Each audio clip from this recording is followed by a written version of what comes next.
जानेंगे। कंपनी ने मार्च तिमाही के नतीजे जारी कर दिए हैं। कंपनी की आय में 40% से ज़्यादा की ग्रोथ है और कामकाजी मुनाफा 80% से ज़्यादा बढ़ा है। मार्जिन में भी 2% से ज़्यादा का इजाफा हुआ है। नतीजों पर बातचीत करने के लिए हमारे साथ जुड़ गए हैं गोदरेज एग्रोवेट के एमडी बलराम सिंह यादव। बलराम जी, बहुत शुक्रिया, आपका ET9 स्वदेश पर स्वागत है। सर, सबसे पहले आपसे ये समझना चाहेंगे कि जो पिछली तिमाही बीती है उसमें ओवरऑल जो डिमांड की स्थिति रही है वो किस तरह की रही है और कौन से सेगमेंट से प्रदर्शन आपका बेहतर रहा है और आगे कैसी ग्रोथ देख रहे हैं आप?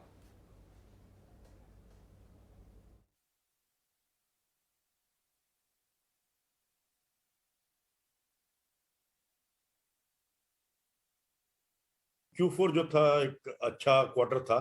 आज तक की हमारी जो हिस्ट्री है उसके अंदर बेस्ट क्वार्टर था हमारे कुछ बिजनेसेस के लिए और गोदरेज एग्रोवेट के लिए। और आपने देखा ही है कि 45% टॉप लाइन ग्रोथ आया है और लगभग 92% बॉटम लाइन ग्रोथ आया है। जो बिजनेसेस ठीक भी नहीं कर रहे थे, जैसे मिल्क का बिजनेस था, चिकन था और क्रॉप प्रोटेक्शन बिजनेस था, तो वो भी इस क्वार्टर में अपनी परफॉर्मेंस इंप्रूव किए। एस्टेक लाइफ साइंसेज और एनिमल फीड के लिए ये एक बहुत बड़ा क्वार्टर था। और ऑफ सीजन होते हुए भी पाम ऑयल के अंदर इसमें इतना खराब नहीं रहा जितना नॉर्मली रहता है, क्योंकि प्राइसेस बहुत अच्छे थे। तो ऑन द बैलेंस मुझे लगता है कि Q4 जो था वो एक बहुत ही अच्छा क्वार्टर था। और उसका जो थोड़ा सा फ्लो है कमोडिटी प्राइसेस हाई होने का और जो हमें उसका बेनिफिट मिलता है, वो सब जो है वो Q1 इस साल के Q1 में भी वो फ्लो हो रहा है। और मुझे उम्मीद है कि उस क्वांटम में नहीं, लेकिन जो वो मोमेंटम है वो Q4 में चालू रहेगा, क्योंकि ये क्वार्टर भी जो है कई बिजनेसेस के लिए ऑफ सीजन है। जैसे आपका ऑयल पाम बिजनेस का ये ऑफ सीजन है, सीजन सिर्फ जून में स्टार्ट होता है उसका। लेकिन मुझे लगता है कि बाकी सब बिजनेसेस का भी जो परफॉर्मेंस है पहले क्वार्टर, लास्ट ईयर के पहले क्वार्टर से बहुत अच्छा रहने वाला। बलराम जी, कई बार क्या होता है कि जब बड़े शहरों में बैठे होते हैं तो गांव में स्थिति क्या है उसका अंदाजा नहीं लग पाता है, लेकिन आप जैसे लोगों से जब बातचीत करते हैं तो पिक्चर थोड़ी सी ना क्लियर हो जाती है। आपसे समझना चाहेंगे कि महंगाई को लेकर जो ग्रामीण इलाके हैं वहां पर स्थिति क्या है, किस तरह का प्रेशर दिख रहा है, स्थिति क्या है, और ये बताइए कि अगर मानसून अगर सामान्य रहता है जैसा कि उम्मीद है तो किस तरह से डिमांड ग्रामीण इलाकों से आता हुआ आप देख रहे हैं? रूरल एरिया जो है वो काफी लोग जो है वो बात करते हैं रूरल कंजम्पशन कम है, लेकिन वो इस वजह से कम नहीं था कि फार्मर्स के पास रिसोर्सेज की कमी थी, क्योंकि इन्फ्लेशन का भी उन्हें बेनिफिट था, इतना नहीं था जितना पिछले एक दो क्वार्टर में हुआ है। और गवर्नमेंट की भी जो कोविड में स्कीम्स थी, डायरेक्ट बेनिफिट ट्रांसफर थे, मनरेगा में बहुत जबरदस्त स्पेंडिंग हुई, उसके अलावा फ्री फूड मिलता था। लेकिन रूरल इंडिया में जो सबसे बड़ा इशू था वो इनसिक्योरिटी थी कोविड की वजह से, क्योंकि Q1 अप्रैल टू जून में जो कोविड की मार लगी रूरल इंडिया को, तो उन्हें एक चीज तो पता चली कि जिसके पास रिसोर्सेज हैं उसको मेडिकल फैसिलिटीज का एक्सेस बेटर होगा। तो इस वजह से रूरल इंडिया जो था उसने बहुत ज्यादा रिसोर्सेज कंजर्व करने शुरू करे कि अगर कोविड 4 आया या कोविड 5 आया और उसमें उन्हें रिसोर्सेज की या पैसे की जरूरत पड़ी, तो उसके लिए उन्होंने कंजम्पशन जो थोड़ा वो कंजर्व किया था। मेरा जो अंडरस्टैंडिंग है रूरल इंडिया का, और मेरे तो सारे बिजनेस रूरल इंडिया में है, तो हमारा इंटरेक्शन जो है फार्मर से बहुत रहता है कि अभी जो है कोविड का डर थोड़ा खत्म हो गया है और इन्फ्लेशन की वजह से उनका जो इनकम है वो बढ़ी है। और फार्मर की जो फाइनेंशियल स्थिति है वो थोड़ी बेटर हुई है।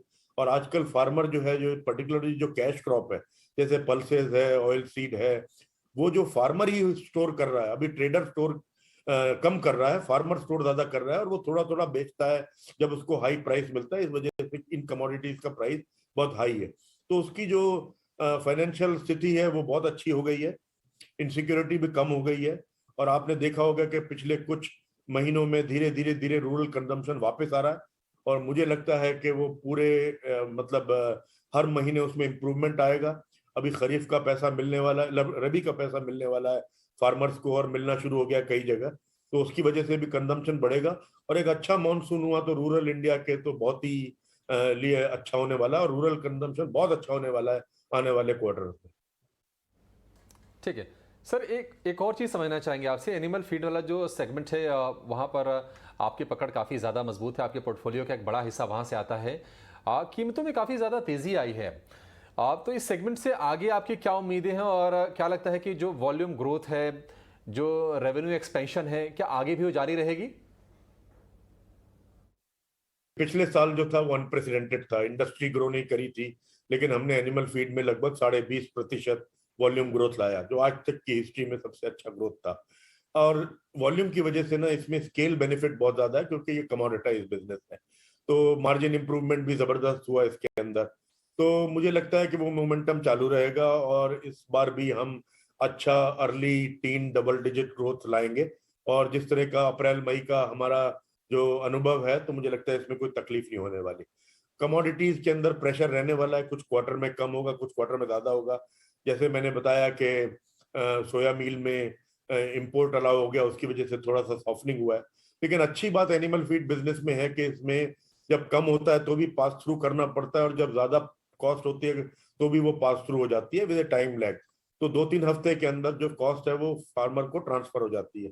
तो उस वजह से एनिमल फीड बिजनेस के absolute margin in rupees per ton जो है वो मेंटेन करने में कोई ज्यादा दिक्कत नहीं होगी।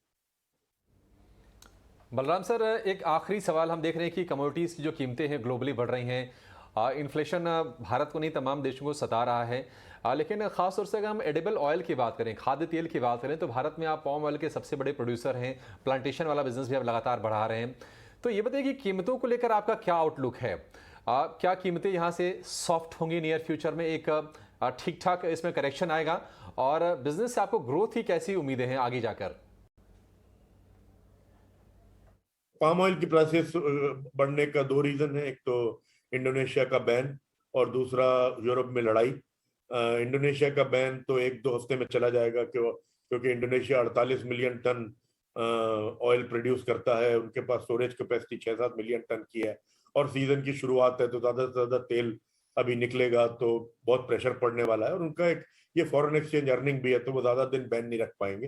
लेकिन जितने दिन बैन है उसकी वजह से ऑयल प्राइसेस तो ज्यादा रहने वाले हैं। दूसरी चीज है कि लगभग 24-25 मिलियन टन सन ऑयल जो है वो यूरोप, रशिया से और यूक्रेन से दुनिया के बाजारों में आता है, जो रुका हुआ है।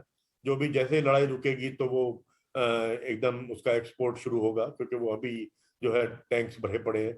तो मेरा ये है कि अभी शॉर्ट टर्म में तो इतना ज्यादा आपको डिफ्लेशनरी कंडीशन नहीं लगेगा, लेकिन अगर ये दो इवेंट हो जाते हैं तो लगभग 10 से 15% ड्रॉप अगले 2 से 3 महीने में अगर ऑयल प्राइसेस में हुआ तो कोई उसमें जो है आश्चर्य की बात नहीं होगी।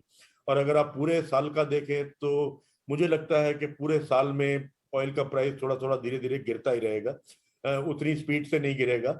और अगर आप नवंबर टू अक्टूबर जो है ऑयल ईयर होता है, अगर आप oil year to oil year comparison करें तो पाम ऑयल का और पाम कर्नल ऑयल का प्राइस लगभग पिछले साल के मुकाबले उसी स्तर पे रहेगा, या अगर थोड़ा बहुत ज्यादा भी हुआ तो 3-4% ही ज्यादा होगा।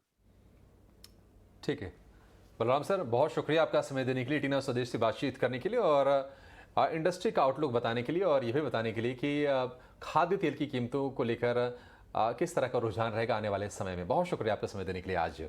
तो दो अहम बातें, आगे जो ग्रामीण भारत है वहाँ पर खपत बढ़ने की उम्मीद है, और अगले कुछ समय में पाम ऑयल की कीमतों में 10 से 15% की करेक्शन की उम्मीद जता रहे हैं बलराम गर्ग, गोदरेज एग्रोवेट के।